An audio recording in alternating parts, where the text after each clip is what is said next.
اور وہ یہ ہے کہ اللہ نے جتنی دولت ہماری تقدیر میں لکھی ہوئی ہے ہمیں اتنی ہی ملے، ہمیں اختیار دیا ہے، ملے گا 5 لاکھ، پر تجھے اختیار ہے چاہے حلال طریقے سے کما لے چاہے حرام طریقے سے کما، مگر ملے گا 5 لاکھ۔ ارے جب 5 ہی لاکھ ملنا ہے تو حرام کی طرف کیوں جاتا؟ حلال طریقے سے کما، اللہ تعالیٰ تجھے چین و سکون عطا فرمائے گا، تیری کمائی میں برکت عطا فرمائے گا۔ میرے دوستوں ساتھیوں، میں نے ایک جگہ بیان کرتے ہوئے یہ کہا کہ خدا رزق حلال میں برکت عطا فرمائے۔ تو ایک ساتھی مجھ سے جلسے کے بعد پوچھنے لگے کہ مولوی صاحب آپ نے کہو کہ حلال کمائی میں برکت ہوتی ہے، تو میں اگر 1000 حلال کا کما کے لاؤں اور رات میں تکیے کے نیچے رکھ دوں تو کیا صبح کو وہ 1100 ہو جائے گا؟ برکت کا کیا مطلب ہے؟ تو دوستوں میں نے اس کو سمجھایا، میں آپ سے یہ کہنا چاہتا ہوں، میں نے کہا برکت کا مطلب یہ نہیں ہے کہ 1000 1100 1200 بن جائے گا، بلکہ برکت کا مطلب یہ ہے کہ جو تو کما کے لایا ہے حلال کا، اگرچہ وہ تھوڑا ہی کیوں نہ ہو، اللہ رب العزت اس تھوڑے میں سے غیر سے تیری تمام ضرورتوں کو پورا کر دے۔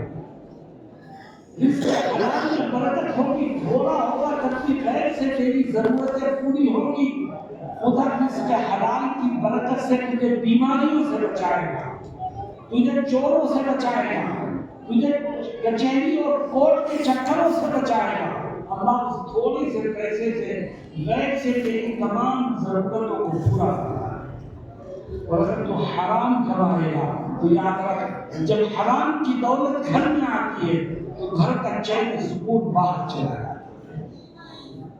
میرے دوستوں اور ساتھیوں، دیکھو اللہ قرآن میں کیا کہتا ہے، کہتا ہے میرے ڈر سے حرام کو چھوڑو، کسی اور کے ڈر سے نہیں، کس کے ڈر سے؟ اللہ کے ڈر سے۔ تو خدا کہتا ہے میں تمہیں بے سہارا نہیں چھوڑوں گا، میں تمہاری مدد کروں گا۔ اے خدا کیسے مدد کرے گا؟ فرماتا ہے جو شخص میرے ڈر سے حرام کو چھوڑے گا، تقوی والے راستے پر چلے گا، تو میں ان سے 2 طرح کے انعامات سے نوازوں۔ کیا ہیں وہ 2 طرح کے انعامات؟ فرماتا ہے وَمَن يَتَّقِ اللَّهَ يَجْعَل لَّهُ مَخْرَجًا وَيَرْزُقْهُ مِنْ حَيْثُ لَا يَحْتَسِبُ وَمَن يَتَوَكَّلْ عَلَى اللَّهِ فَهُوَ حَسْبُهُ إِنَّ اللَّهَ بَالِغُ أَمْرِهِ قَدْ جَعَلَ اللَّهُ لِكُلِّ شَيْءٍ قَدْرًا۔